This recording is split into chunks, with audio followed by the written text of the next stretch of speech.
Shalom, peuple de Dieu, vous avez été très nombreux à réagir par rapport à cet enseignement autour de blessures intérieures. Aujourd'hui, nous touchons à la toute dernière blessure, la 10e forme de blessure. Vous avez été très nombreux à réagir et à nous écrire, que ce soit sur nos emails ou sur nos plateformes, sur les réseaux sociaux. Nous bénissons le Seigneur pour cela. Nous croyons que cet enseignement sera une bénédiction pour le peuple de Dieu. La 10e blessure, il s'agit ici des blessures intérieures causées par la culpabilité sur des situations qui ne peuvent plus changer. Plusieurs sont blessés dans leur cœur parce qu'ils ont fait des choses. Mais malheureusement pour eux, ils ne peuvent plus changer la situation. J'ai encore en souvenir de ce jeune homme qui avait pris de l'argent qui appartenait à son père et son père devait aller se faire opérer. J'ai parlé à plusieurs reprises avec ce jeune qui me disait « Je regrette d'avoir commis cet acte ». Malheureusement, le père, en ce moment-là, n'était plus de ce monde. La culpabilité rongeait tellement son cœur qu'il avait difficile à trouver la paix. Eh bien, il peut se faire que dans votre parcours, qu'il y ait des choses, que ce soit dans votre propre chef ou dans le chef des autres, des choses qui vous sont arrivées et que vous ne pouvez plus changer, ou arrivées autour de vous que vous ne pouvez plus changer. Eh bien, cette culpabilité monte au-dedans de vous et il y a comme une blessure qui s'installe. Une mère qu'on n'a pas pu voir parce que morte en nous donnant, par exemple, naissance. Je connais un enfant qui, tout le temps, se disait « On me raconte que c'est moi qui ai tué ma mère. » Pourquoi? Parce que le jour où je naissais, ma mère mourait. Parfois, il y a cette culpabilité, la façon dont on nous a présenté l'histoire. Alors, il y avait comme cette douleur qui remontait dans le cœur de cet enfant. Une personne auprès de qui on ne sait plus s'excuser personnellement à cause d'un passé trop lourd. Des personnes qui ont mis une barrière, des personnes qui ont placé un fossé entre nous parce que la blessure était tellement forte. Alors ces personnes ne veulent plus avoir affaire à nous. Quand on ne peut plus être pris comme un exemple, parfois ça blesse. On a été tellement un jeune pas très bien pour ses parents, on a été un adolescent pas très bien pour son quartier, qu'on ne peut plus être cité comme étant un exemple. Partout où l'on passe, son nom est cité comme une référence négative. Quoique aujourd'hui, peut-être que vous avez essayé de rectifier le tir, changer de fusil d'épaule, mais lorsque l'on doit remettre sur la table un mauvais souvenir, on parle toujours de vous. Alors ça marque comme une blessure dans votre fort intérieur. Vous avez envie de faire mieux, mais vous ne savez plus comment le faire. Éphésiens chapitre 5, le verset 15, la Bible dit « Prenez donc garde de vous conduire avec circonspection. » Ce passage revient encore, souvenez-vous. « Non comme des insensés, mais comme des sages. Rachetez le temps, car les jours sont mauvais.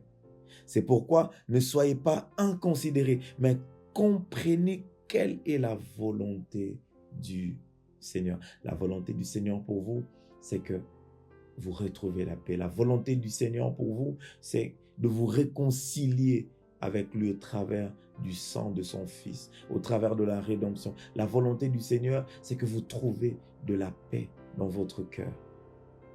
Voici la volonté du Seigneur pour votre vie. Il y a des choses sur lesquelles vous ne pouvez plus revenir. Il y a des choses sur lesquelles vous n'avez plus de pouvoir.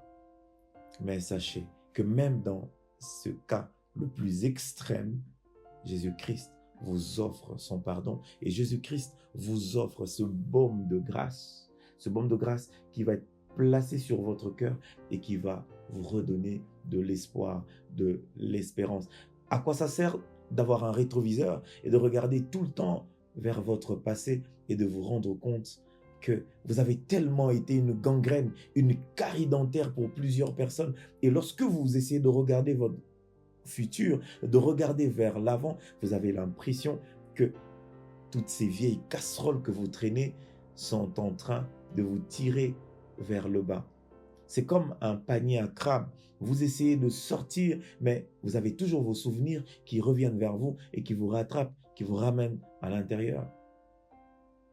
Vous êtes un peu comme ce fruit qui a tellement été exposé au soleil et dont la partie extérieure a été froissée par la dureté ou l'intensité de la chaleur.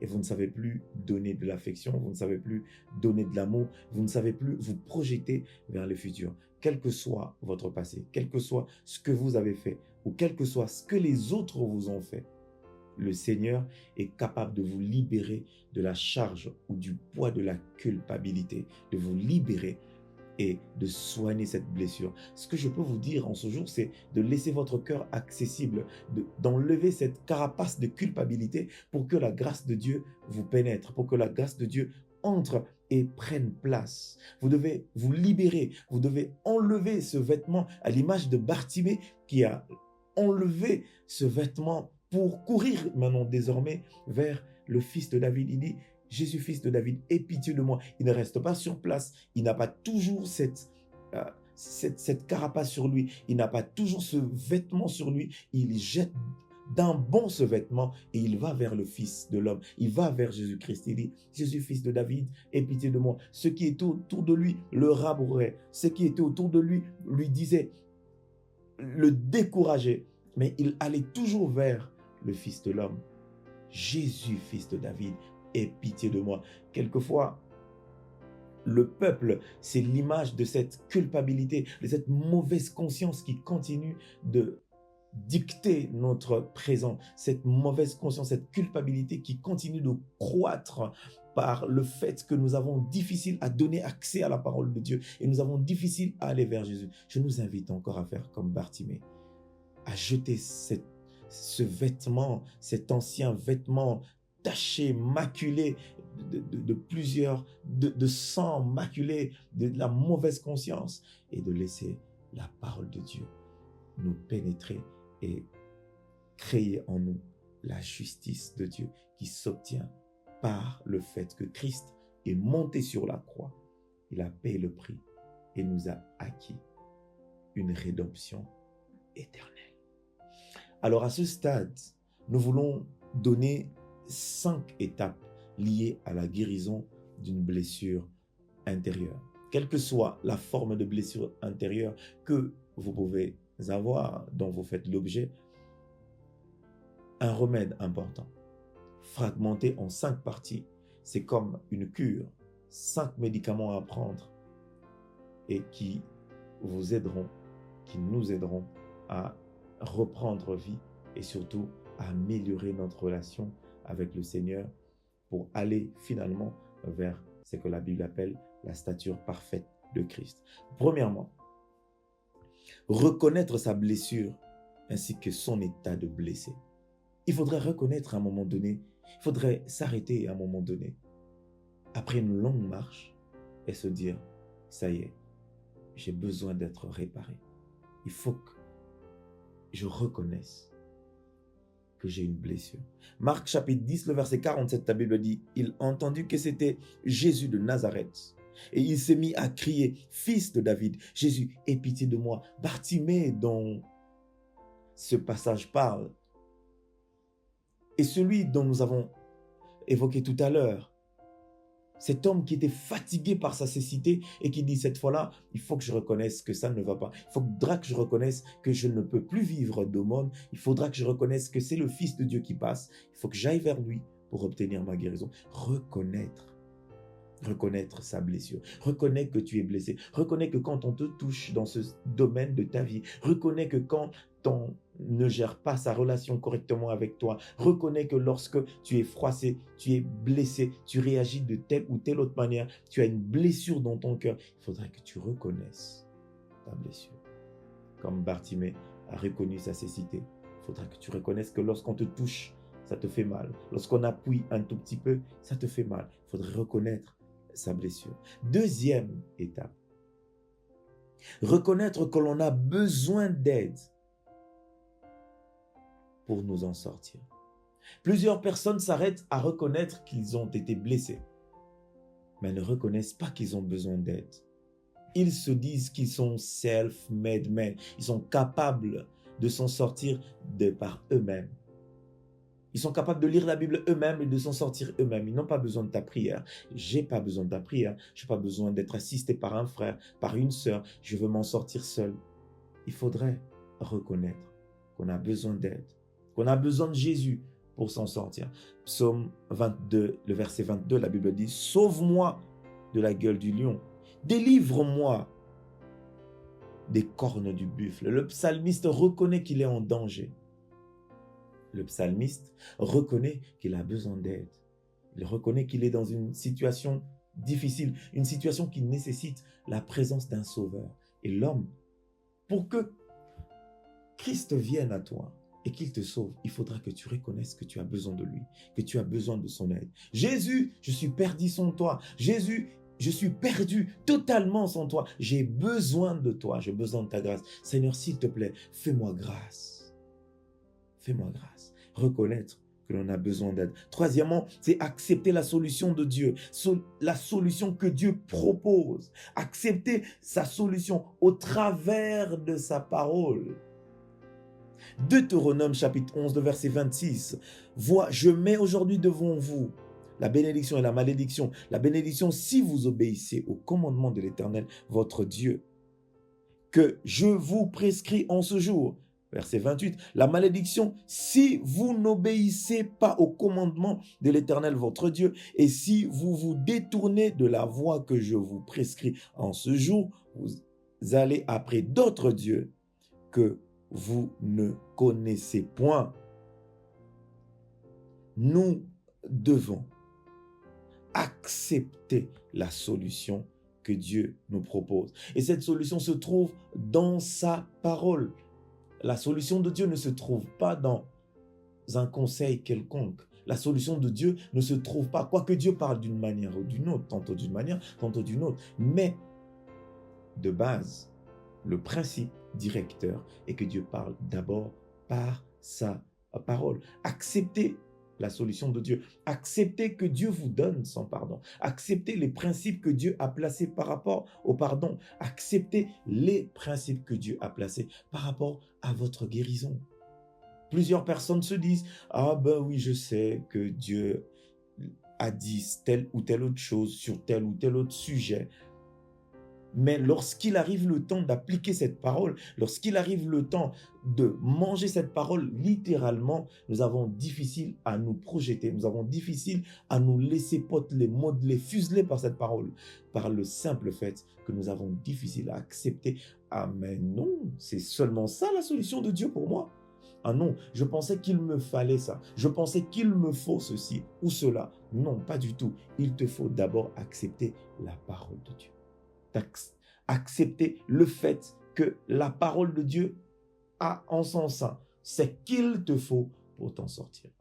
Est-ce que tu es prêt à laisser à la parole de Dieu le temps d'infuser, le temps de te donner ce qu'il faut pour t'en sortir dans cette situation? Quatrième étape, se mettre en marche pour obtenir sa guérison. Plusieurs personnes se disent « Ah ben, je suis blessé. Je reconnais qu'on m'a fait du mal. Je reconnais que j'ai besoin d'aide. Bon, je sais que Dieu a mis plusieurs solutions en ma disposition. » Mais maintenant, il faudrait se mettre en marche. Il faudrait aller vers la solution de Dieu. Il faudrait lire cette parole, comme nous venons de l'évoquer tout à l'heure, mais pas seulement lire cette parole. Maintenant, laisser cette parole infuser, comme nous venons de le dire, laisser cette parole prendre de l'espace, nourrir cette parole dans